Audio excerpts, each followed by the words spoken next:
नमस्कार.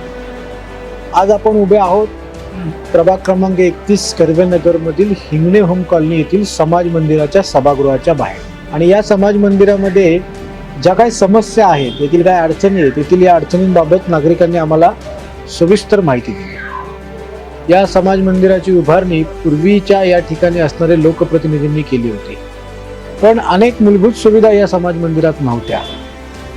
अतिशय समाज मंदिरच्या आजूबाजूचा परिसर, त्या ठिकाणी घाणीचे साम्राज्य असायचं. पहिल्यांदा या समाज मंदिरामध्ये काम करण्याकरिता नगरसेविका लक्ष्मीताई दुधाणे यांच्या निधीमधनं मी 20 लाख रुपये मंजूर केले आणि प्रत्यक्षात कामाला सुरुवात केली. या समाज मंदिराचं संपूर्ण नूतनीकरण, ज्यामध्ये प्रामुख्याने समाज मंदिराला संपूर्णपणे पेंटिंग विषयक काम असेल, या समाज मंदिराच्या चारही बाजूनी लोखंडी संरक्षण भिंतची जाळी असेल, या समाज मंदिराच्या बाहेरील परिसरामध्ये संपूर्ण पेविंग ब्लॉकची सुविधा असतील, नागरिकांना बसण्याकरता आकर्षक बैठक व्यवस्था असेल, या समाज मंदिराच्या सभागृहाच्या बाहेर असलेल्या या मोकळ्या जागेमध्ये नागरिकांना विविध सांस्कृतिक कार्यक्रम करण्याकरिता परमनंट स्वरूपाचे एक स्टेजची व्यवस्था असेल.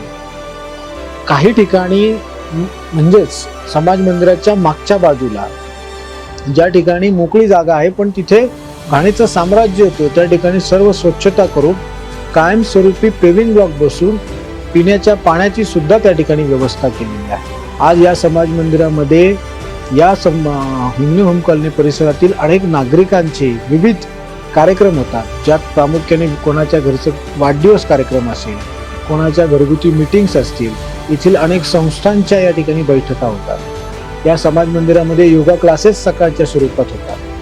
या समाज मंदिरामध्ये आज या ठिकाणी पुणे महानगरपालिकेमार्फत लसीकरण केंद्र सुद्धा चालू आहे. या सर्व सुविधा उपलब्ध केल्यामुळेच या ठिकाणी या समाज मंदिराचा वापर आज नागरिकांना मोठ्या स्वरूपात होत आहे. त्यामुळे या समाज मंदिराचा पुरेपूर फायदा येथील नागरिकांना होतोय, याचा आम्हाला आनंद होतोय.